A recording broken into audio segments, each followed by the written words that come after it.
Well, we all remember that game in high school. We remember the victory or the defeat. Competition is a very efficient way to learn. You take in more in an afternoon than you take in a year in a classroom sometimes.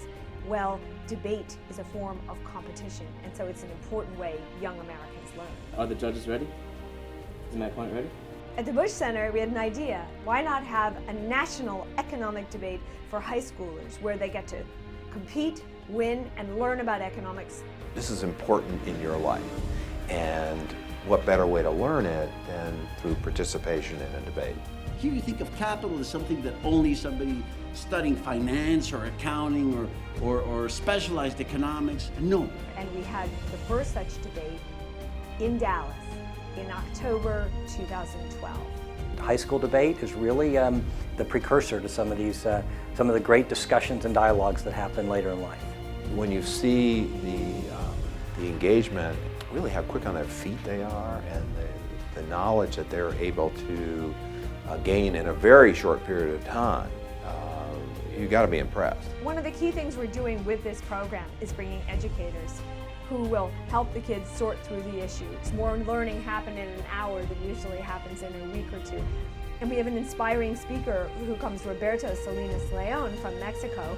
He's a big political figure there, or an intellectual figure, a philosopher too, and he talks to the kids and helps them sort through the ideas. Debate and words and ideas substitute guns and authoritarianism and torture as your means of communicating. The self-confidence that they're getting from actually competing and learning that you can lose every once in a while and that's not the end of the world, or you can win and improve your skills. So I just think it's incredible experience. Intellectual property rights are key to innovation. As a worker in the pharmaceutical industry, you are aware of the role they play in incentivizing individuals to create new products, spurring economic growth. The plan was simple. Debate is a well-organized sport. So we teamed up with existing leagues and events to do our event. One partner is St. Mark's School in Dallas, which has an important national invitational. Another partner is the Dallas Urban Debate Alliance, which specializes in bringing young people into debate. And it is part of a national network, the National Urban Debate League. So all these groups came together to create our Bush Economic Debate Weekends. Debate to me is a really important social possibility. It's a civic responsibility. I contend that free trade and free enterprise is not only the foundations and bedrock of capitalism, but also the key to positive growth in the economy. I think it's really important for young folks to be active citizens, and I think that forums such as these that are sponsored by prominent organizations really spark a lot of interest in debate and education.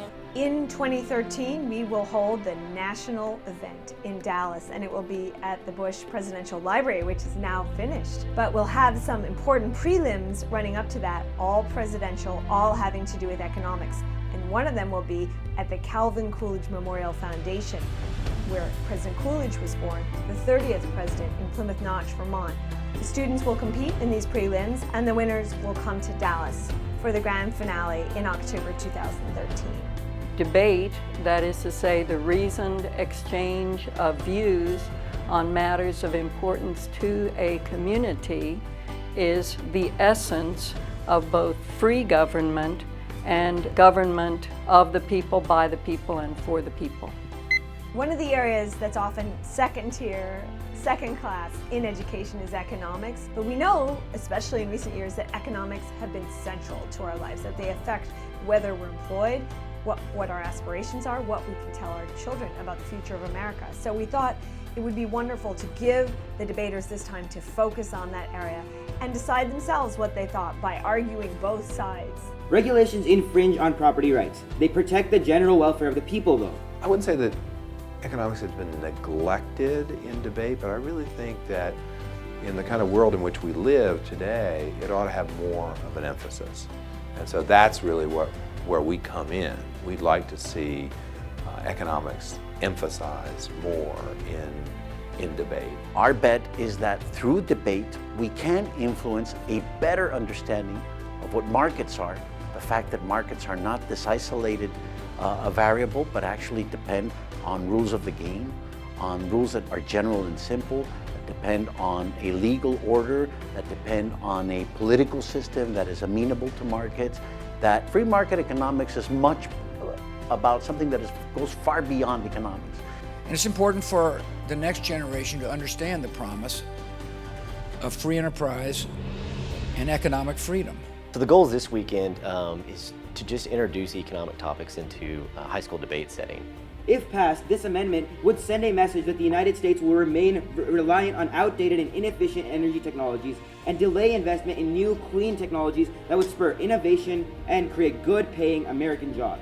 Free markets are the American tradition, the American way. Free markets have shown themselves to be able to lift people out of poverty, and they work in this principle of debate, that you get to compare ideas in the way of products, and you get to have the benefits of the work that you do within that free market. And so to me, it's kind of an economic matrix of debate where there are different competing views, and the better view is able to prevail. And that's always going to be the best thing for the human beings that are affected by that process. I've spent most of my life, in fact, as an economic journalist, and what I found is that when you explain the concepts clearly to people in kind of a simple way, they get pretty excited about it. This means that property right laws lead to more monopolies and trusts, which destroy our innovation and competition in the free market. My family immigrated from Colombia, South America. My other sister and I were born here in a Spanish-speaking household. Debate was the chance to make sure that we were well-practiced and polished educators and advocates for ourselves. Most people think of debate as being valuable because of the public speaking piece, which is important, but I think one of the really important values is the research that goes into the policy debate preparation, and these kids have to learn about any number of topics and read studies and understand, more than a surface level appreciation of the issues of the day. I think we're creating lifelong learners in this activity. If you study hard enough and you keep going, you can go on to do something great, and you can kind of have that positive impact and change the world. Many future leaders, many people in Congress touched high school debate in one way or the other. So getting that exposure to future leaders is something that we need to do nationally. I think the Bush Institute is able, it has a unique ability to translate what we've done here and roll it out across the country. There's something special about being a debater, and even someone who debates once does better in school than someone who never debated. Each group that comes to us, when it's 50 or 100, one of them will be a congressman, or one of them will have a big business, but there'll be something. Many people discover what they can do through debate. We know that later, the message of this event, the aspiration of it, will stick with them. It just may be that a soul participating in this weekend will end up having the highest honor possible, and that's being the president of the greatest nation ever. I really applaud the Bush Institute for taking this 4% project on, for putting the issue of economic growth front and center in our national dialogue. I hope it stays there. I hope the Bush Institute has tremendous success in getting people of all ages, starting with young debaters, but of all ages, to really think more seriously about how we create a more prosperous, just, successful society. There's no more important issue than that.